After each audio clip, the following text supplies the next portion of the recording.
Sí. Oye, pues empezamos otra vez, se oye mejor ahora, ¿verdad? Nada, oye, tercer panel, acabamos a las 2. Si os parece, el formato va a ser pues el de pensar juntos. Por tanto, yo como moderador iré haciendo preguntas, pero lo que sí que me gustaría también que tanto los participantes online como los que estáis aquí, pues os sintáis súper libres de aportar, porque la discusión va a ser sobre sostenibilidad. Y la discusión va a ser sobre el encaje de las empresas familiares en todo lo que es el modelo económico y el modelo social y, por tanto, la calidad de la sociedad en la cual pues, vivimos y heredarán pues, nuestros hijos. Dejarme que centre un poco el tema, si os parece. Hago también una breve introducción de los panelistas. Después vamos a hacer, como me parece una buena práctica de la ponencia anterior, que cada uno de ellos tenga un cierto tiempo para presentarse más de sus instituciones y ellos, pues un poco qué es su background para que nos conozcamos bien. Y lo dicho, creemos una conversación que sea inteligente, que sea relevante, que sea práctica sobre estos temas que también tienen que ver mucho con, pues eso, con nada más y nada menos con la calidad de la sociedad con la cual estamos construyendo.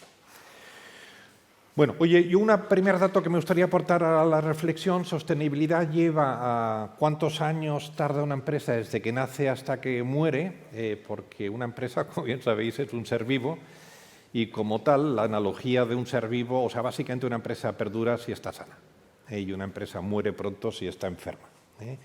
Y, por tanto, hablar de todo lo que es sostenibilidad es hablar de patologías de las empresas. Bueno, entonces...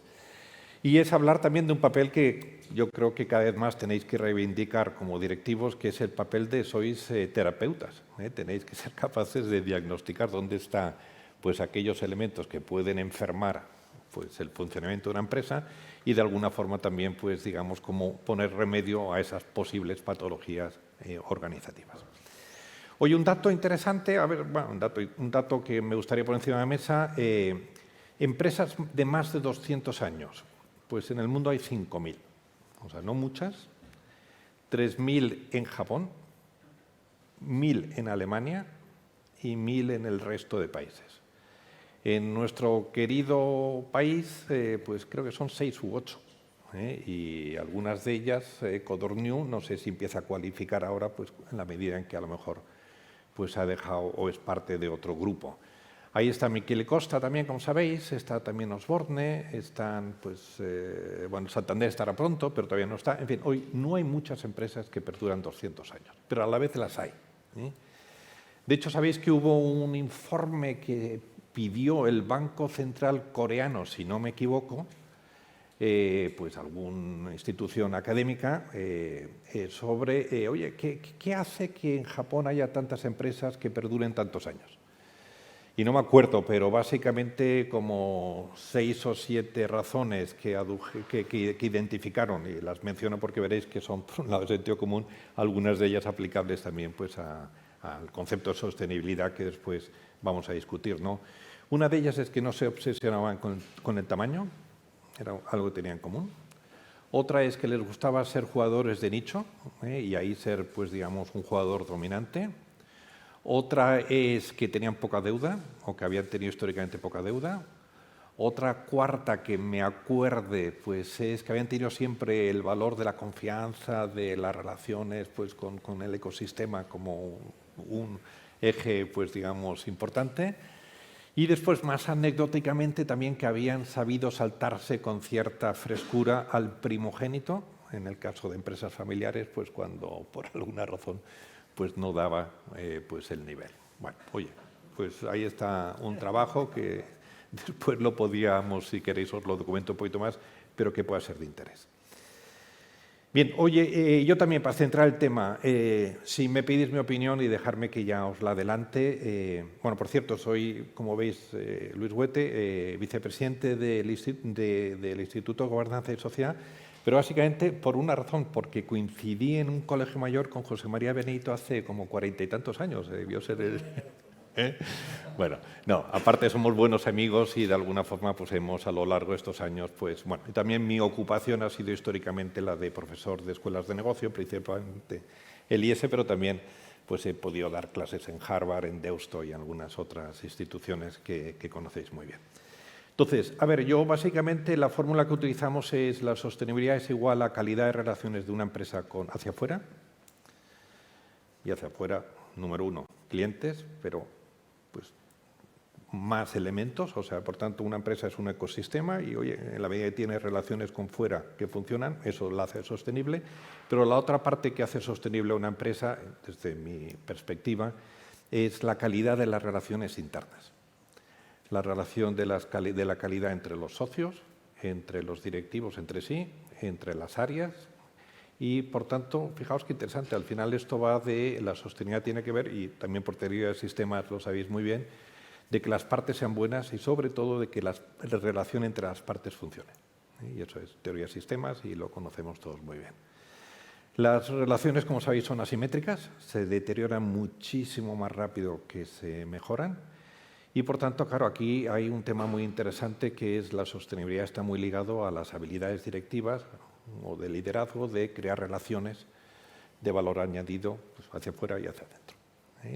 Puede parecer obvio, pero no lo es, y hay mucho trabajo, lógicamente, de cómo crear pues, una empresa que es viva, que está sana, precisamente porque las relaciones hacia afuera funcionan, porque las relaciones hacia adentro pues, también funcionan. Bien, pero es el momento de que demos paso a lo que es el panel, a los participantes del panel. Y si os parece, lo hacemos como antes. Yo os menciono, pero también vosotros aprovecháis y nos contáis un poco en qué estáis y por qué estáis en lo que estáis. Que yo creo que también todo lo que es los antecedentes de por qué me dedico a esto, pues normalmente le da mucho sabor pues, a la discusión. Si te parece, empezamos contigo. María, eres socia de una consultora con un nombre pues elocuente, de trascender, algo como muy querido por muchos empresarios pues, de empresa familiar. Cuéntanos más sobre ti y sobre tu empresa. Pues muchísimas gracias a todos, al Instituto de la Empresa Familiar, al Instituto de Gobernanza y Sociedad, a Nela y Telo por vuestra invitación y por este tema tan interesante. Yo también provengo de una empresa familiar y, por tanto, un cariño especial a este evento. Mis orígenes son en banca de inversión. En banca de inversión pasé varios años y después pasé a ayudar desde el punto financiero al sector filantrópico, ¿no? De alguna forma me di cuenta que en la banca de inversión había adquirido muchísimas capacidades para poder ayudar a ese sector social que necesitaba de ese modelo sostenible y financieramente rentable dentro de las fundaciones. Y mi vida cambió hace 2 años, en el año 2019, cuando conocí a este señor, el señor Ronald Cohen, que transformó mi vida como nunca hubiese pensado que la iba a transformar y, sobre todo, dirigió mi trayectoria profesional donde estoy hoy, que, como bien decías, es una consultora que se llama Transcendent. Es una empresa todavía muy pequeña, pero muy especializada en 2 temas, que es el propósito social y el impacto, ¿no? El impacto es lo que habla este señor Ronald Cohen, que en el año 2000 recibió una llamada de David Cameron, que será conocido por el Brexit, pero es una persona con gran inquietud social y que le pidió a este señor que diera respuesta un poco a los grandes retos de la humanidad, la pobreza, el hambre, desde el punto de vista del sector privado, ¿no? Él es el fundador de Apax Partners, hemos tenido el panel de Private Equity hace poco, creó un gran imperio en el Private Equity y él, a los años, cuando cumplió 60 años, decidió dejar Apax para montar el nuevo Apax, pero del emprendimiento social y de las empresas de impacto, ¿no? En Transcendent, nuestro objetivo es acompañar a las empresas en esa transformación, que no es otra cosa que meter el impacto en el centro de las decisiones económicas y financieras, no solo para hacer un bien a la sociedad y un bien al planeta, sino como palanca y motor para generar mejores beneficios económicos, que creo que es lo más interesante de esta nueva economía de impacto que os contaré un poquito, ¿no? Después. Y luego el GSG, que tengo ese doble gorro, ¿no? Transcendent y el GSG, que es la entidad que lidera Ronald Cohen y que ya hay 32 países aliados a esta iniciativa, la Unión Europea como bloque también, y en España estamos construyendo esa economía de impacto y ese ecosistema de impacto que toca los 5 pilares de la economía, desde fundaciones, emprendedores sociales, empresa y sector público y regulador. Miriam ha publicado un libro hace pocos meses, ¿verdad? Sí, Impact. Impact. Impact, Reshaping Capitalism to Drive Real Change. Vale la pena que me hice con él y le he ojeado y me parece que tiene ideas sugerentes. Bien, oye, pues pasamos a Miriam. Miriam, experta en comercio internacional, ¿no? En tus orígenes. Sí. Y ahora, entre otras cosas, presidenta de una fundación con también otro nombre pues, interesante, Women Forward. Cuéntanos quién eres y cuéntanos también qué haces. Bueno, muchas gracias, Luis, por presentarme. Muchísimas gracias al Instituto de Gobernanza y Sociedad, al Instituto de Empresa Familiar y bueno, a todos los oyentes que tenemos aquí esta mañana por darnos esta oportunidad de presentar a la Fundación y la labor que hacemos. Pues yo empecé en despachos de abogados, la verdad. Empecé en Gómez y Pombo y luego estuve en los americanos, en White & Case, en Baker McKinsey. Y he pasado unos cuantos años en la Comisión Europea, en el gabinete de Marcelino Oreja, y luego también me invitó Loyola de Palacio, pero me vine a España. Y empecé en una gran empresa familiar como Calidad Pascual. Ah, claro. Con Tomás, ¿no? Con Tomás, hijo, ¿no? Con Tomás padre. Ah, padre. Sí, qué bueno. Con Tomás padre. Sí, yo fui la paladina del cambio de la regulación a nivel mundial del yogur, de la leche fermentada, el yogur achicharrado, como lo llamaba la competencia, un buen tema para la presidenta de la CNMC, a conseguir que se llamara yogur pasteurizado después de la fermentación. Y en Gómez y Pombo tuve la ocasión también de estudiar el tema este que has dicho de las empresas japonesas, y en la comisión también. Y hay un tema ahí que a mí me llamó poderosamente la atención y es los préstamos a largo plazo de la banca. Ese es un tema que yo creo que también explica mucho por qué las empresas japonesas han perdurado 200 años y luego las alemanas, porque son los únicos bancos del mundo que han dado préstamos a largo plazo. Interesante. Bueno, pues ¿por qué llego a la Fundación? Bueno, porque yo digo, ya he pasado de todo. He pasado del mundo de la abogacía al mundo del sector público internacional, la empresa familiar gran empresa, luego he sido empresaria de consultoría de comercio internacional y bueno, pues como mujer he pasado 2 expatriaciones familiares y en una de ellas el Santander nos llevó a Boston y yo decía, ¿qué hace un abogado europeo en Boston? Y dije, bueno, pues tengo que intentar hacer algo con Harvard y allí conocí al profesor Jay Lorsch en un congreso. Claro. Y me dijo, Jay, ¿por qué no me ayudas a estudiar los consejos en España? Y yo dije, menudo reto, los consejos en España. Yo pensé del gobierno corporativo. Y la verdad es que me di de bruces con Jay, porque del gobierno corporativo Harvard entendía muy poco entonces. Te estoy hablando del año 2013-2014. Y entonces pues le ayudaba a preparar este curso que tienen ahí de How to Make Boards More Effective. Que ahora lo dan con el IES, como sabes también. Sí, bueno, en ese momento ya tenían ese acuerdo. Entonces yo estaba allí para hacer casos españoles, de empresas españolas. Y ahí es donde, bueno, os voy a contar cómo chocamos y las discusiones que tuvimos al respecto. Entonces en este curso de How to Make Boards More Effective, la frase estrella que se pronunciaba pues 10 veces en el día es que las empresas están para maximizar el capital para los accionistas. Y yo cada vez que oía esto, pues pensaba, ¿esto qué trayectoria tiene? ¿Cómo de lejos puede llegar a maximizar el capital para los accionistas? Entonces yo elegí el caso Yastel, el primero, y le puse pues, todos los temas de gobierno corporativo y de sostenibilidad. Y le puse, pues, bueno, no solamente toda la estrategia de marketing, que fue brillante, fueron los primeros que hicieron la oferta integrada. Yo dije, vamos a hacer como en el Consejo con las decisiones de marketing, se ha llegado de una empresa quebrada a una empresa que en aquel momento empezaba a ser muy rentable. Y bueno, pues no le gustó esta condición del marketing. Pues yo decía, bueno, pues yo creo que es realmente el hilo conductor del crecimiento. Pero sobre todo para mí el tema estrella estaba en que los consejeros habían renunciado a las stock options y que fue el primer caso, y bueno, el único, que eligió talento femenino a través de un headhunter de forma profesionalizada y en un 40% de una sola vez. Y eso tampoco lo entendía. Entonces se lo quitó del caso y luego tuvimos pues varias llamadas con el presidente. Y el presidente le decía, pero profesor, ¿no le parece que su caso es un poco light? Y entonces empezó a insertar lo que yo le había dicho del gobierno corporativo y empezaron a cambiar un poco el tema y al final pasó ya en el caso que se estudia ahora en el IES. Bueno, pues después de este paso por Harvard, un profesor noruego que sí que es líder a nivel mundial de gobierno corporativo y de la diversidad en los consejos, pero también de gobierno corporativo en general, Morten Husse, me invitó a hacer una investigación con él sobre los consejos en España. Y escribimos esta investigación que se llamaba Value Creation Boards and Gender Diversity, que se publicó en la Universidad de Wittenberg en Alemania y en el BI en Noruega. Y luego me invitó a su grupo de investigación. Y entonces, después de eso, dije, pero profesor, estas investigaciones crean mucho valor para las empresas y convendría contarlas, porque es de la manera en la que esto podría tener un sentido. Y entonces pues, me dijo, bueno, pues ¿qué se te ocurre? Y digo, pues montemos una fundación y traslademos el mundo científico a la creación de valor en las empresas.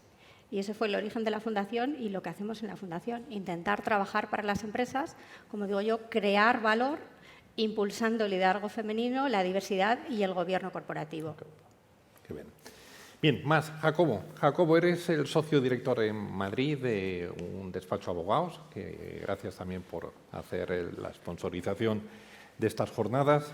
Experto en propiedad intelectual, ¿no? Entre otras cosas. Sí, pero muy ligado, Venga, cuéntanos un poco más tu ligado al trayectoria. mundo de la empresa. Bueno, pues yo estoy como socio de Mercantil en la oficina de Madrid. Es un despacho que tiene su origen en Barcelona, con un abogado del Estado que es Ignacio Toda y Ricard Nelo. Inicialmente muy centrado en derecho público, porque por su trayectoria profesional pues empezaron por ahí, pero que luego se fue poco a poco profesionalizando al cabo de los años y trayendo talento de otros despachos que fueron creando pues lo que es hoy Toda Nelo. Es un despacho pues importante y de prestigio en Barcelona. En un momento determinado se dieron cuenta que el crecimiento natural pues tenía que ser hacia Madrid y pues decidieron abrir una oficina en Madrid con las dificultades que eso conlleva, que Madrid es un mercado para el mundo de la abogacía, para todos, pero para el mundo de la abogacía complejo por la enorme competencia que hay, ¿no? Tanto nacional como internacional. Bueno, pues nos lanzamos. Yo estuve muchos años como socio de otro despacho en Jiménez de Parga y decidí, me apetecía hacer algo nuevo y un poco algún reto y pues me incorporé con ellos y llevamos 3 años en Madrid. Ya somos 15 abogados en Madrid, hacemos un crecimiento orgánico tranquilo pero ordenado y potente, y la idea es que en los próximos años pues ya vamos sonando en Madrid, pero esperemos que suene mucho más, ¿no? De todas formas, como abogado, que me he dedicado siempre al mundo de la empresa, en una parte muy importante de la empresa familiar, aunque también otro tipo de empresas grandes, pero sí más en la pyme de tamaño mediano, incluso pequeño, y con un componente familiar en una parte importante, como digo.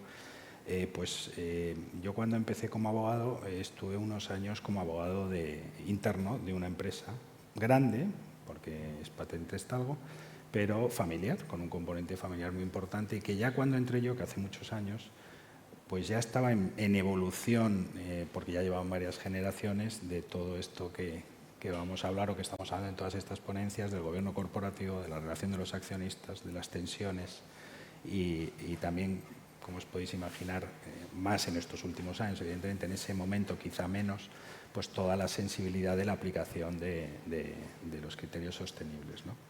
Y a mí trabajar en una empresa familiar, es verdad que de cierto tamaño, pues me dio una experiencia para el futuro y para luego asesorar a otras empresas sobre ciertos criterios, sobre el modo de comportarse, sobre principios muy importantes, la verdad. O sea, no quiere decir que otras empresas que no tengan el componente familiar no lo tengan, evidentemente, pero la tenacidad, el tesón, la intensidad, el grado de compromiso con su propio negocio, pues es algo que me ha ayudado mucho en mi actividad profesional futura.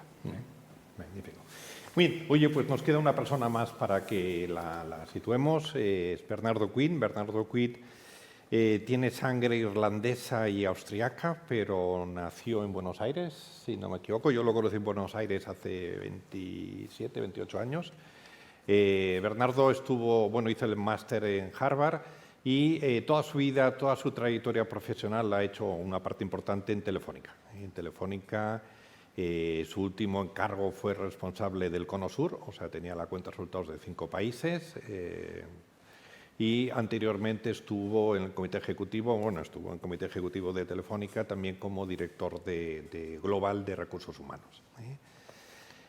A la vez, ahora nos contará él, pues por razones familiares, pues también con mucha experiencia, digamos, en empresas familiares y de alguna forma también con esa perspectiva doble del mundo ejecutivo de las multinacionales y también pues el mundo de empresas familiares por razones en este caso de su mujer, creo. Bernie, cuéntanos también un poquito más de ti para que te sitúen. Bueno, muchas gracias, Luis. Bueno, nada, ingeniero de formación, pero siempre más de 30 años de experiencia en empresas. El grueso es verdad, lo hice en un sector apasionante que es el de las telecomunicaciones, hasta hace 2 años atrás, donde dejé mis responsabilidades ejecutivas para quedarme colaborando desde algunos consejos de administración de algunas de las filiales. Creo que lo interesante de lo que he tenido la oportunidad de aprender en estos años ha sido la posibilidad de hacer una variedad muy diversa de cosas dentro de la propia empresa. Tuve la oportunidad de vivir y trabajar en Argentina, en Chile, en Estados Unidos, también en 2 periodos estudiando y también trabajando desde Estados Unidos en la época de la burbuja de Internet y luego desde hace 20 años aquí en España. Y moviéndome siempre por diferentes áreas, es verdad, empecé siempre por áreas de negocio, pasé 8 años por recursos humanos y luego terminé nuevamente liderando una cuenta de resultados que por cierto, me encantó. Y me considero un apasionado de la gestión del cambio, y durante mis años de recursos humanos en Telefónica y justamente viendo los retos que tienen las empresas para cambiar. O sea, no sirve gritar, vamos para allá. No todo el mundo sale corriendo para donde uno dice que hay que ir. Me llegó a escribir un libro, así que me encanta el tema de la gestión del cambio. Y en este último año y medio, que estoy en proceso de reinvención personal, que considero que no ha terminado, estoy pues en algunos consejos de administración telefónica, estoy también en un consejo de administración de una pequeña empresa que está mayormente manejada por un private equity, que fue el private equity que me pidió de incorporarme en el consejo de esta empresa, históricamente y desde siempre involucrado con un negocio familiar de mi familia política, de mi mujer, en algunos años manejándolo directamente y en los últimos años, como es un negocio en Argentina, haciéndolo de manera remota y a distancia. Y la verdad que me encantaría, y ese es mi propósito, de poder también ayudar y contribuir con la experiencia que tengo, pues ayudar a las personas a que puedan afrontar los retos que hoy nos está tocando vivir. Bien, oye, pues ya nos conocéis, también pues para que os sintáis cómodos participando en la discusión. Yo, si os parece, pues como papel de moderador, pues empezaré haciendo preguntas. No sé, no hace falta que a lo mejor ir contestando conforme queráis, ir contestando también los que estáis en el otro lado de la mesa, ¿no? A ver, una primera pregunta que os haría es, y empiezo con una afirmación y acabo con una pregunta. O sea, desde un punto de vista histórico, si comparamos la sociedad que tenemos con, no sé, la sociedad de hace unos años o de hace unas decenas, pues es muy posible que no haya nada más que motivos pues para fascinarse y para de alguna forma también, pues no sé, estar un poco feliz de algunos. O sea, básicamente es muy posible que si comparamos históricamente la sociedad que tenemos con las sociedades antepasadas del pasado, pues haya muchas luces que brillan, pero también es innegable de que hay sombras.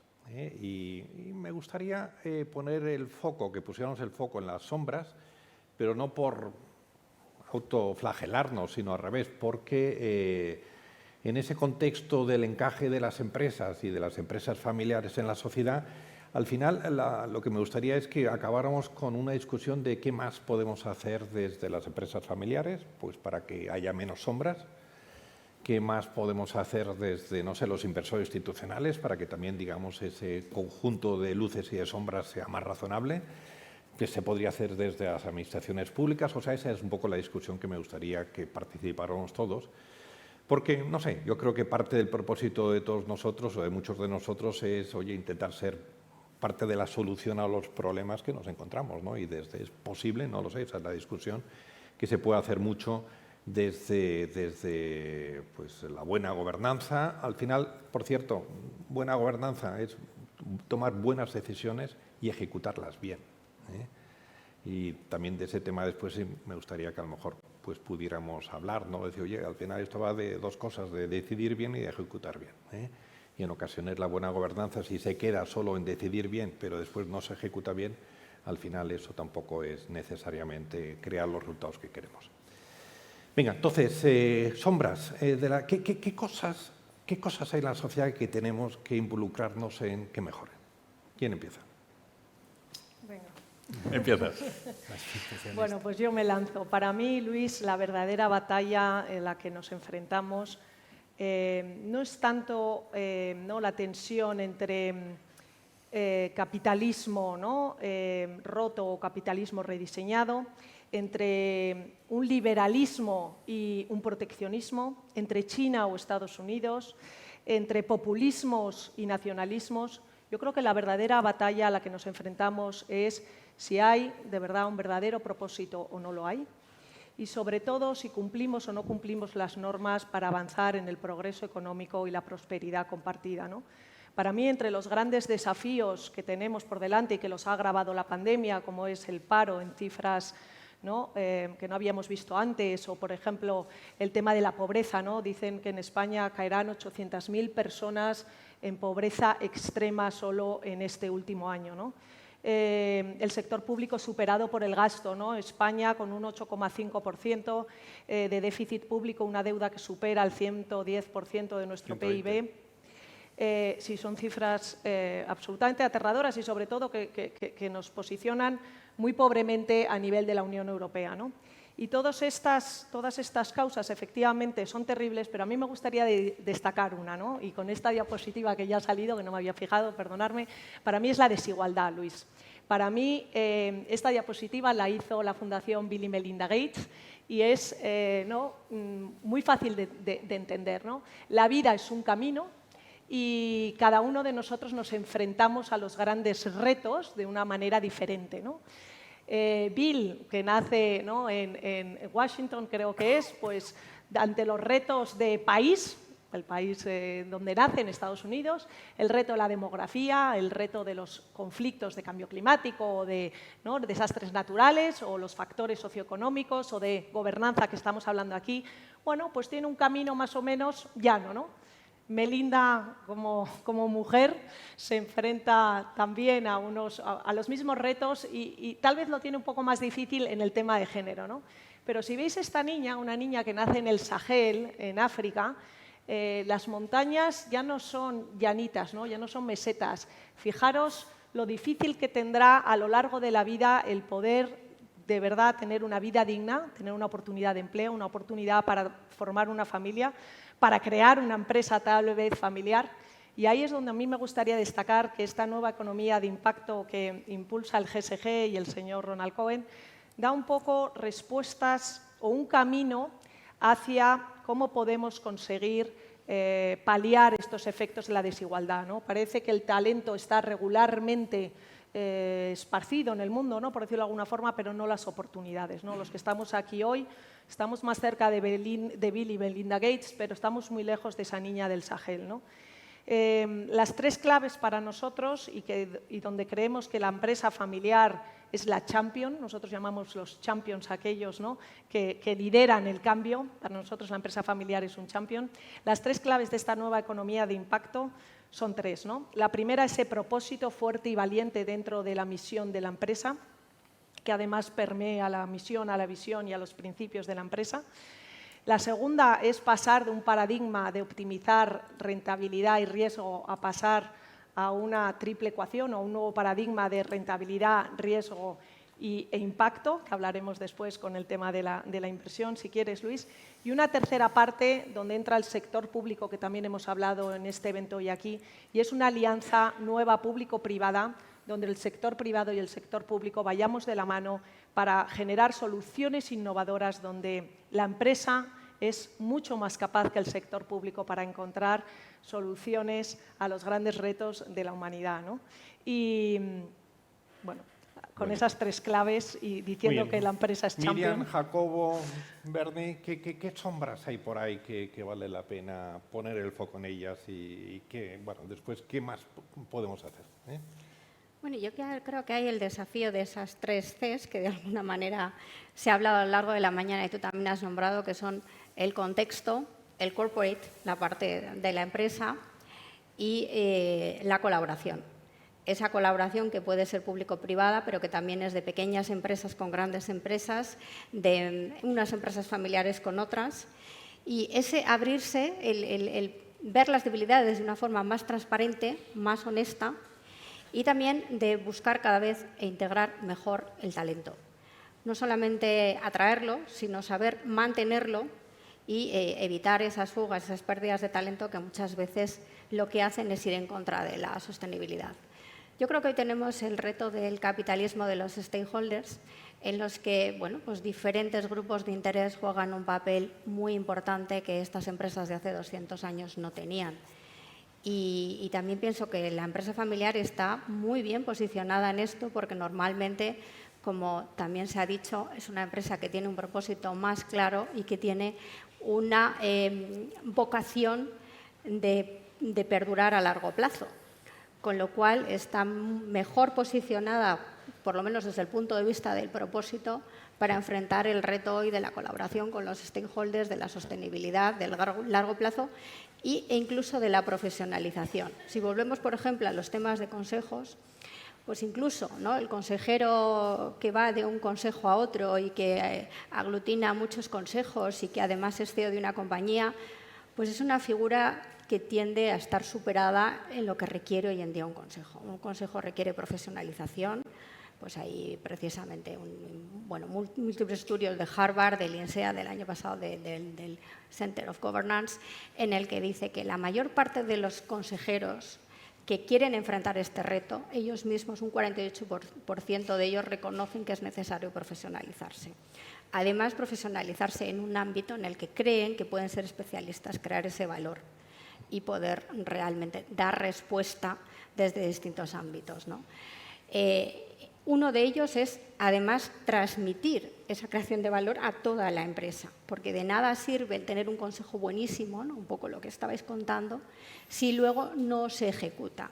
Con lo cual, el talento debe estar desde el consejo hasta la última cajera de la empresa que atiende al público, en el caso según el tipo de empresa. Bien, Jacobo, Bernardo, luces, posibles soluciones. A ver, yo quería, y dando con lo que has dicho, María, el concepto global y has destacado la desigualdad, pues la verdad es que todos los problemas que vemos macro con carácter general potencialmente son problemas trasladables a las empresas. La igualdad, se ha hablado, se va mejorando con los años, pero es un elemento que, igual que has hablado de ahí, pues lo podrías trasladar al mundo de la empresa en general, no solo familiar. Yo sí quería resaltar, junto con lo que habéis comentado María y Miriam, para mí 3 sombras importantes y a mejorar ligado a la sostenibilidad, que es sensibilización, y los digo los 3, pero comunicación y formación. Yo creo que muchas empresas, y luego hablaremos, están realizando acciones sin saberlo, muy ligadas a la sostenibilidad en su quehacer diario y con el número de años que llevan, que no son capaces de comunicarlo, además, porque no tienen conocimiento de ellas, y que necesitan de talento y de gente formada que también les pueda ayudar, siendo externos o internos. Entonces, yo creo que esos 3 elementos son elementos a mejorar en el mundo de la empresa y especialmente en el mundo de la empresa familiar, porque las empresas grandes suelen ya tener medios, recursos, especialmente humanos y de talento, que les puede ayudar a abrirle los ojos en esos puntos, ¿no? Bernardo, Sí, Bernie. sí, me gustaría agregar dos aspectos que considero que son preocupantes hoy. Uno es el fenómeno de la polarización de todo. Sí. De todo. A mí eso es algo que me preocupa porque pareciera ser que no se puede entrar a tener una conversación partiendo de analizar ventajas, desventajas, aspectos positivos de diferentes posturas, sino pareciera ser que la mayoría de las veces todo se lleva a ambos extremos, o es blanco o es negro, ¿no? O es la democracia o es el autoritarismo total. Y eso está haciendo que al final no haya diálogo, es decir, no haya diálogo constructivo para tratar de encontrar un camino común para tratar de resolverlo. Porque si yo entro diciendo que sí y tú entras diciendo que no, es que ya hemos partido de un mal momento. Quizás deberíamos tratar de iniciar la conversación no desde esos dos extremos, sino de un punto intermedio. Y lo llevo a un tema que es relevante de la conversación de hoy, ¿no? A mí me pone tremendamente muy nervioso cuando pareciera ser que es un debate entre la RSC o las ganancias. Pero es que no es una o la otra, es que tienen que convivir, porque una sin la otra no van a llevar a la sostenibilidad de una empresa, de una nación, de lo que fuere. Incluso llevado a un extremo, y yo no sé, pero todas las veces que he tenido este tipo de conversaciones, siempre hay alguien que viene con dos historias para contar. Una es la que viene a contar la famosa carta de Larry Fink de BlackRock, que la hemos sacado a pasear todas las veces que hemos querido decir que esto era lo único importante y que hasta este señor nos estaba adoctrinando sobre esto. Pero en paralelo, y hace menos meses, porque esto fue más reciente, también están los otros que vienen con el caso de Emmanuel Faber, el CEO de Danone, que casualmente parecía ser que estaba haciendo las cosas muy bien por el lado de la RSC, pero que no estaba generando los resultados que el accionista estaba esperando. Entonces, soluciona ese primer problema, Luis, el diálogo y a tratar de evitar partir de situaciones o de posturas extremas. Es verdad que el péndulo a veces pasa y se va a un extremo, pero entendamos que el péndulo al final tiene que pasar, ¿no? O sea, tiene que tratar de encontrar un punto de equilibrio. Y el segundo tema, que creo que es un tema que debiera ser un tema de interés y para las empresas tremendamente importante, es cómo se ha acelerado el cambio. Y sí, es mi libro, ¿no? Pero bueno, hablo del cambio. O sea, pero es la brutal velocidad, y se habla de que el cambio se está produciendo a un ritmo exponencial, con el que las cosas están cambiando, ¿no? Y el hecho de que haya tanta... Por cierto, yo considero que es positivo, ¿eh? O sea, no estoy absolutamente en contra, todo lo contrario, estoy totalmente a favor de ese cambio. Todo lo que es la innovación tecnológica y como consecuencia la digitalización está haciendo que si nos quejábamos del ritmo de cambio, David Rowan, el editor chief de la revista Wired de UK, salió con una frase buenísima hace poco, ¿no? Y dijo: el cambio nunca va a ser tan lento como hasta hoy. O sea que... Y estamos agobiados por la velocidad del cambio, ¿eh? Es decir, y eso, yo hablando con clientes y hablando con sus equipos, la gente está agobiada con este ritmo de cambio. Y entonces la solución, Luis, que creo para este segundo problema, así como el primero del diálogo en esto, es hablar sobre los procesos de cambio. Es decir, no asumir que porque las cosas están cambiando todo el mundo entiende y es capaz de acompañar estos procesos de cambio. Dediquémosle tiempo y entendamos que no por salir gritando vamos para allá, todo el mundo va a salir gritando para allá, sino que hay unas resistencias, hay unas barreras enormes, para que las empresas logren adaptarse a ese cambio. Y si no, pues va a ocurrir lo que le ha pasado lamentablemente a muchas empresas. Muy bien. Oye, dejarme que aporte también 2 o 3 ideas sobre la discusión que hemos iniciado. ¿Os acordáis antes que decíamos empresas son seres vivos y por tanto tienen su ciclo de vida? Un ciclo de vida puede ser más largo o más corto en función de que estén más sanas o menos sanas. Y a ver, básicamente la tesis es una empresa, o sea, el factor que más enferma a las empresas es el cambio. Porque el cambio lo que te hace es te desajusta las piezas. Y si una pieza desajustada no la vuelves a ajustar, crea fricción, crea de alguna forma roturas y eventualmente pues crea... Y los datos que tenemos son de la edad media de las empresas, o sea, la vida media de las empresas norteamericanas hace 60 años, o sea, creo que era 1960 cuando se hizo el trabajo, era de 50 años.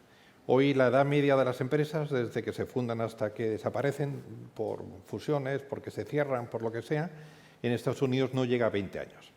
O sea, ese cambio más acelerado lo que hace es que muchas de nuestras empresas estén, en vías de lo que se llama una muerte prematura. Muerte prematura, vuestro trabajo y el mío, lógicamente es gestionarla para que no nos mate el cambio, sino que al revés sea un vector pues, de crecimiento, de renovación, de reinvención, etc. Hoy otro segundo comentario es la polarización. Entonces, se nos viene también aparentemente una polarización que es preocupante, que es la polarización de los mercados laborales. Y hay algún autor lo que afirma es lo siguiente: la revolución industrial hace 2 siglos se cargó los trabajos repetitivos hechos básicamente con la mano. Y ahora lo que vienen a decir es que la revolución digital se va a cargar la mayor parte o una parte importante de los trabajos repetitivos hechos con la cabeza, que casualmente eran los trabajos que te permitían que tuvieras una clase media. Con lo cual va a haber una polarización del mercado laboral, que es que va a haber gente que hace trabajos no repetitivos hechos con la mano, pero que se les va a pagar muy poco, contra, digamos, gente profesionales que vais a hacer o que vamos a hacer trabajos repetitivos, no repetitivos, perdonar, hechos con la cabeza y muy bien pagados. Bueno, entonces, todo lo que es polarización es una invitación al conflicto, como bien sabéis, y todo lo que pueda ser la polarización te deteriora las relaciones y con lo cual también es posible que ese conflicto no sea funcional, sino sea disfuncional. No sé, y una, a lo mejor, no sé, bueno, tampoco quiero... ¿Qué se puede hacer desde las empresas para estos luces que hemos puesto encima de la mesa? Las empresas históricamente habéis sido o han sido un vehículo de movilidad social fantástico. Pues no sé, antes nos ha dicho, oye, pues Antolín, una persona que tenía un taller, pues ahora mismo, pues mirar lo que ha sido pues, el increíble pues, cambio que ha podido ser sociológico y económico pues, para una serie de familias. Las empresas históricamente también han sido un lugar donde hemos metido a la gente en la economía. Sabéis que el Ray Dalio está con ese concepto de hay que meter a más gente en la economía, a más familias en la economía. ¿Por qué? Porque si la economía no funciona para las familias, habrá gente que a través del voto se quiera cargar, digamos, todo lo que es el modelo económico, por aquello de decir, oye, yo estoy excluido de lo que es que la economía me funcione para mí. Entonces, el Ray Dalio tiene el concepto de que para que la economía te funcione en tu familia, en el contexto de Estados Unidos, tienes que tener ingresos de $50.000, $60.000 al año a la familia. Ahí ya puedes ahorrar un poquito, ahí ya puedes permitirte una casa razonable, ahí ya puedes, pues a lo mejor empezar pues, a educar un poquito mejor a tus hijos. Bien, y ahí también tenemos otro papel de las empresas, meter a más gente en la economía, no solamente por ingresos, sino también pues, por toda la formación que se dé desde las empresas y por todo lo que es el desarrollo del talento que muchas veces se da desde las empresas. Pero, en fin, ¿qué más se puede hacer desde las empresas para que esas luces no sean tan... Venga, Bernardo. Yo por poner un tema sobre la mesa, y lo primero que voy a decir va a sonar controversial. Para mí no solo pasa por generar más empleo. Por supuesto que hay que generar más empleo y las empresas para mí son el principal, es más, debieran ser el vehículo para generar empleo. Yo quiero poner énfasis en lo segundo, que es que a toda la gente que está trabajando en la empresa, que le incrementemos la empleabilidad a futuro. Porque si me creo todo ese cambio, Luis, que acabas de decir, y que va a seguir cambiando, yo a nadie le puedo garantizar el empleo de por vida, que era lo que solía ocurrir. Es decir, en muchas empresas uno estaba acostumbrado, es más, padres, hijos, nietos, ¿no? O sea, que trabajaban en la misma empresa. Hoy eso es impensable. Y el que nos venga a decir que nos está garantizando el empleo a 5 años, yo creo que está manifestando una intención, pero no nos está pudiendo decir la verdad. En cambio, ¿qué pasa si todo el énfasis lo ponemos en la empleabilidad? Y yo ayudo a mi gente, a mis empleados, a mi equipo, a que vayan aprendiendo permanentemente. Jacobo, tú hiciste alguna mención, ¿no?, a lo que es la formación. Es fundamental. Ahora, las empresas muchas veces pensamos más en hay que quitar a esta gente y hay que incorporar nueva, porque a nadie se le ocurriría decir a esta persona le voy a dejar que durante los siguientes 6 meses se dedique a estudiar. Pero es que nos sale muchísimo más barato tener una persona 6 meses estudiando si es capaz de desarrollar una serie de habilidades que necesitamos para todo ese cambio del tipo de trabajo, a tener que estar haciendo simplemente los cambios de personas. Entonces el énfasis yo lo pondría en el concepto de la empleabilidad y a futuro, ¿no? Más iniciativas que pensáis que se deberían de tomar desde el mundo empresarial. Yo creo que es un poco la sostenibilidad, que pasa por la empleabilidad, pero pasa sobre todo por el propósito y los valores, y nadie como la empresa familiar. O sea, yo creo que si nos fijamos también en esa polarización de la que hablamos, tenemos 10 empresas en Estados Unidos que tienen el PIB de muchos países. Y esto es exactamente lo contrario a la sostenibilidad, porque creará mucha riqueza en unos puntos determinados del planeta, pero vamos a esa deslocalización y a esa falta de ingresos, de empleabilidad, de futuro, de sostenibilidad y de valores. Entonces, yo creo que la empresa familiar es básica y en esto creo que la empresa familiar también necesitaría incorporar también esos consejos asesores, consejos de administración, profesionalización de esas personas, diversidad. Hay algo muy claro que es, por ejemplo, el group thinking. No hay nada que destruya más valor que el group thinking. Intentar que una empresa familiar no tenga un asesoramiento externo, que como ha dicho alguno de mis predecesores en las mesas anteriores, tenga en cuenta diferentes posiciones, diferentes ángulos, diferentes formas de pensar cómo es nuestro mercado. E incluso enriquecer los productos, como también ha apuntado en la segunda mesa redonda, la posibilidad de incluir nuevos temas de discusión y, como decía también muy bien nuestro compañero, comunicar. O sea, el pensar también que los líderes de los consejos de administración tienen que tener hoy en día una carrera de financiera no es lo que más aporta. Lo que más aporta es saber dónde tenemos el missing gap, cómo lo comunicamos, cómo llegamos al mercado y cómo lo percibimos. Entonces, creo que también es muy importante el meter no solamente diversidad de género en los consejos, sino diversidad en general y pensar en que es la única manera de que podemos hacer empresas sostenibles y tener en cuenta todo lo que nos está pidiendo los diferentes stakeholders. Bien, oye, cualquiera que queráis intervenir, adelante también, si queréis con preguntas o con vuestras propias, pues recomendaciones. No sé, María, ¿queréis añadir algo? Pasamos a inversor institucional. Bueno, yo solo quizá una cosa por completar. Al final, empleabilidad, sostenibilidad, hablamos del conjunto de criterios sostenibles que tenemos que intentar aplicar a la empresa. Evidentemente, el cambio es difícil anticiparse, pero si vemos el ejemplo práctico que desgraciadamente hemos vivido todos este último año, a mí me ha sorprendido muy especialmente la capacidad de adaptación a la situación que nos ha venido además de golpe a todos, quizá por falta de previsión en muchos casos, que han tenido las empresas familiares de tener que rehacerse sin empleados en sus empresas, a lo que no estamos acostumbrados, al menos en España. Tecnológicamente, pues a cada una le ha cogido como le ha cogido, unos más avanzados, otros en la primera ponencia pues explicaban que las empresas sí estaban adaptadas en el momento en que les ha cogido y han podido hacerlo más rápido. Evidentemente son empresas muy grandes, empresas más pequeñas lo pueden hacer mejor. Con esto lo que quiero decir, lo ponía como ejemplo, es que si bien hay que tratar de anticiparse a los cambios en la medida de lo posible, que eso implica también tener asesores que te puedan ayudar y no siempre es posible, que las empresas familiares tienen que introducir procedimientos y medidas de control y seguimiento de poder adaptarse a esos cambios que van a ser inevitables, que no conocemos la mayor parte de ellos, pero que si no eres capaz de adaptarte en un momento determinado, ya es incluso aspecto temporal, pues te puedes encontrar con una situación de debilidad o de cierre, ¿no? Sí. Bien, oye, nos va quedando que tenías una pregunta.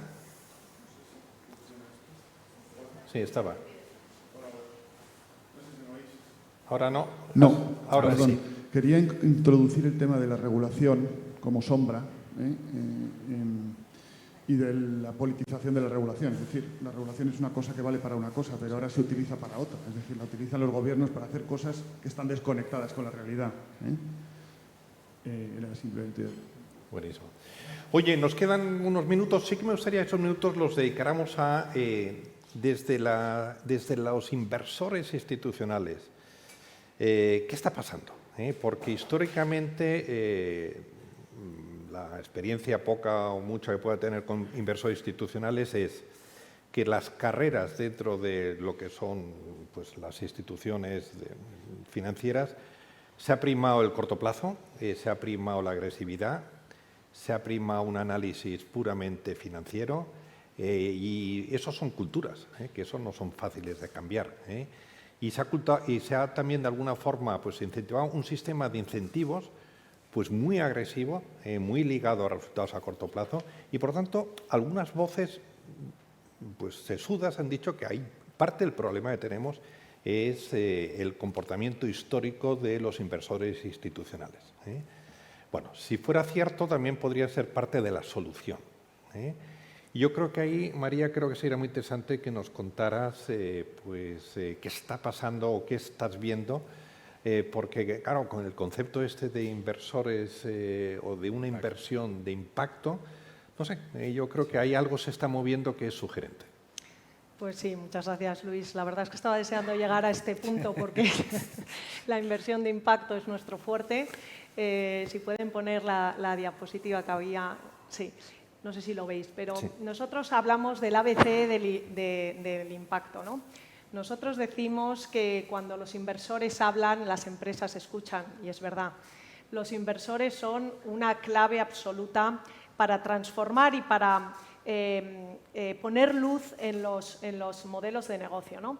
Nosotros distinguimos 3 tipos de inversión de impacto, ¿no? El A es avoid harm, es en inglés, que son esas empresas que causan daño, ¿no? Y ahí siempre ha estado el tema de armamento y de tabaco, pero cada vez más están los combustibles fósiles y como ejemplo pongo que creo que es en Dinamarca, se han puesto de acuerdo todos los museos para echar a todos los patrocinadores que estén relacionados con la industria de los fósiles, de los combustibles fósiles, ¿no? O sea que cada vez más empresas van a caer sobre esa inversión responsable que va a dejar empresas fuera, ¿no?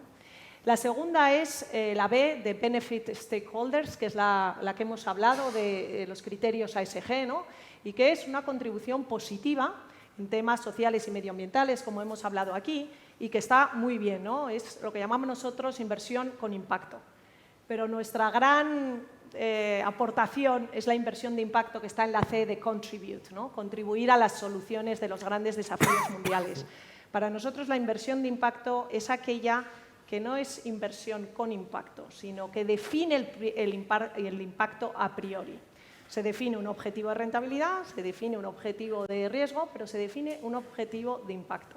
Y tiene que conseguirse ese objetivo de impacto para verdaderamente seguir invirtiendo en esa empresa, ¿no? Entonces, ¿por qué es transformador y por qué es importante? Y hablaba Bernardo de la carta de Larry Fink. A nosotros nos vino fenomenal, porque si lo dice Larry Fink, ¿no? Todo el mundo escucha, y si lo dice Emmanuel Faber, le echan de su compañía.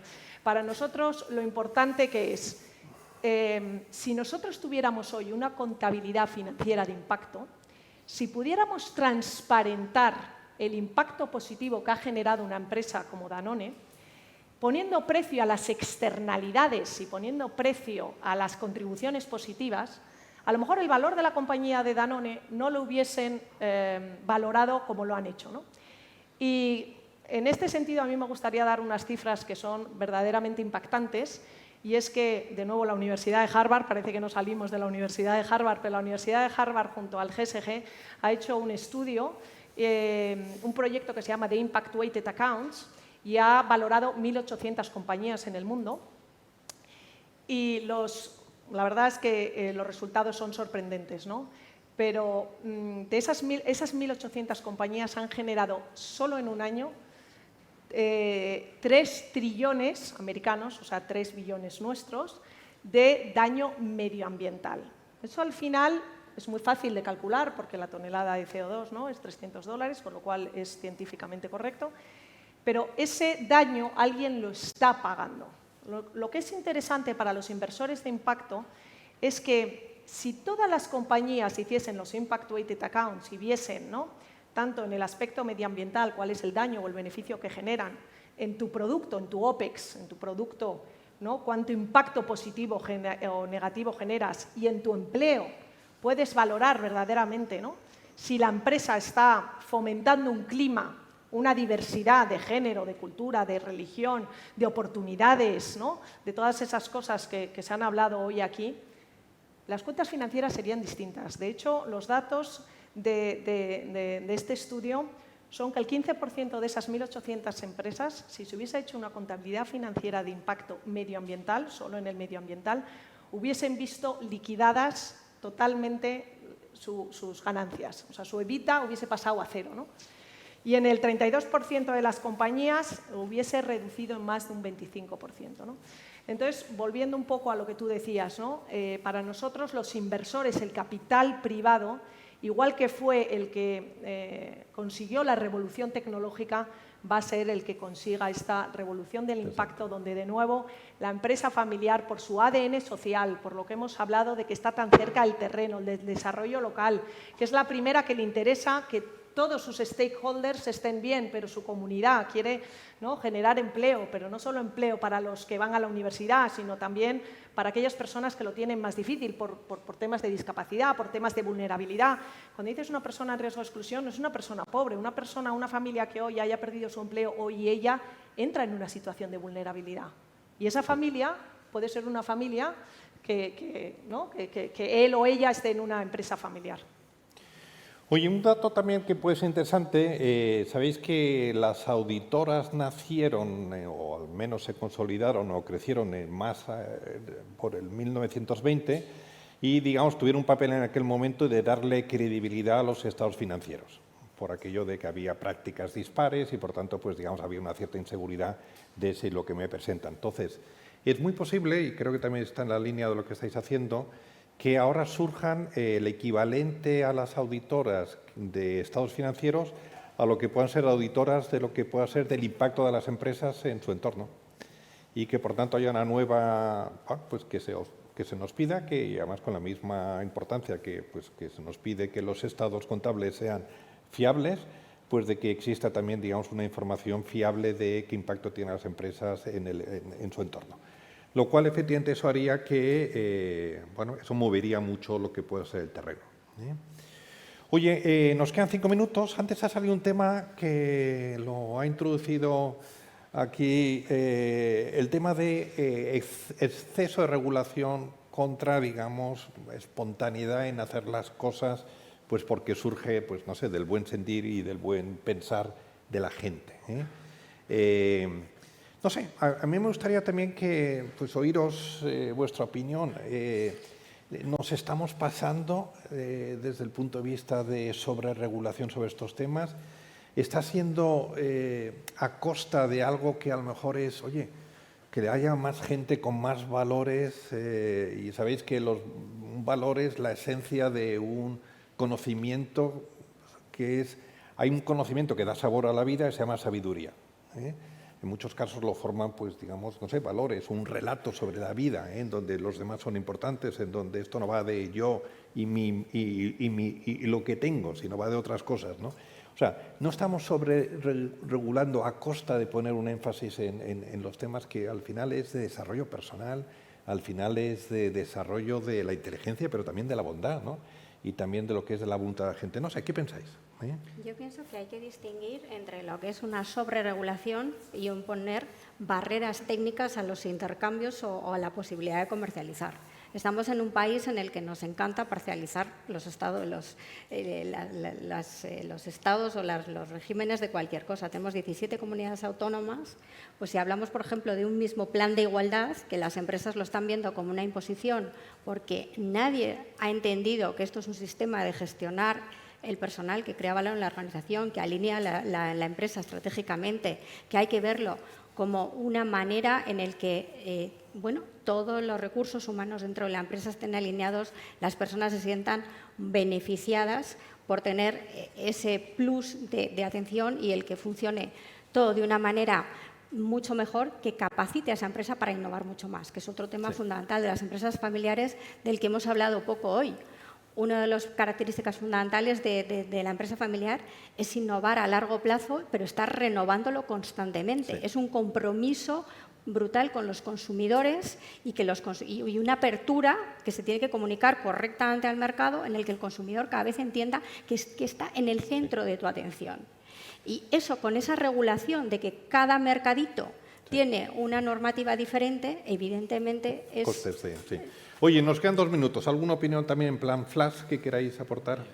Muy rápido. Tú como abogado. Y María lo ha comentado indirectamente antes. El debate lo hemos tenido en las distintas sobre si hay mucha regulación o muy poca, ¿no? Y yo creo que regulación tiene que haber. Y de hecho, la regulación ha provocado cambios y sensibilizaciones. es verdad que si te pasas es como lo del péndulo, o sea, yo creo que hay que buscar un término medio. Y que en este aspecto, en el desarrollo sostenible, yo creo que el legislador en lo que se tiene que sensibilizar es en acompañar, como tú has dicho antes, María, a las empresas, en buscar la promoción de actividades y productos sostenibles, en educación, por supuesto, en formación, en fomentar el talento, y no tanto quizá en una regulación más, digamos, coercitiva hacia determinadas cosas, que en algunas cosas puede ser positiva. Sí. María, Bernardo. Yo lo que creo, Luis, que hay un tema que debieran trabajar de manera conjunto instituciones, gobiernos, empresas, y es también por un poco de énfasis en la comunicación, pero no hacia la empresa, porque la empresa ya tiene la cabeza así de toda la información que le llegue y que le exigen a través de diferentes medios. Tratar de llegar también al consumidor final, acerca de la importancia de aquellas empresas que realmente están apostando por la sostenibilidad en el sentido más amplio. Yo percibo que eso no ha llegado. Es decir, hoy todos, por ejemplo, la comida orgánica, claro que es mucho mejor, pero acceso a la comida orgánica, no nos engañemos, está fenomenal en las afueras de la ciudad de Londres, donde el PIB per cápita es determinado, y entonces esa gente, por supuesto, que va a estar dispuesto a pagar algo más por ese alimento, ¿no? O por eso, o por las garantías de que se produjo de manera sostenible. Pero es que estamos hablando que el grueso de la población no está en ese estadio y muchas veces termina yendo a buscar simplemente lo que es más barato, lo que lo tiene más al alcance y que no necesariamente está contribuyendo a la sociedad. Creo que hay una oportunidad de llegar con una comunicación mucho más directa al consumidor final. Y olvidémonos de los índices y todas esas cosas sofisticadas porque el de a pie no lo entiende. Muy bien. María, ¿quieres añadir alguna cosa? Bueno, solo una cosa. Para nosotros el sector público es importante sobre todo por lo que decía Cani Fernández al principio del panel de hoy, ¿no? El regulador, su función reguladora es importante para fomentar, impulsar a aquellas empresas que ya lo están haciendo muy bien y a lo mejor, ¿no?, tirar un poquito de tarjeta roja a aquellas empresas que creen que pueden seguir en un modelo de no sostenibilidad, de generación de daños, de externalidades. Así que el Gobierno, yo creo que sacar bandera verde, impulsar, fomentar, sacar más concursos públicos, fondos, ayudas, hojas de ruta concreta para que esos casos de éxito, ¿no?, de verdad sean relevantes y podamos ser un ejemplo con nuestras empresas en el exterior, y a lo mejor sacar alguna tarjeta roja a aquellas que no quieran transformarse. Oye, pues tenemos que acabar, ¿eh? Hemos empezado, si os acordáis, diciendo hay una parte de la sostenibilidad que te la ganas y la pierdes con la calidad de relaciones. Os recuerdo algo que en la Universidad de Telefónica pues, era uno de los mantras, es, oye, una relación se basa en una buena conversación.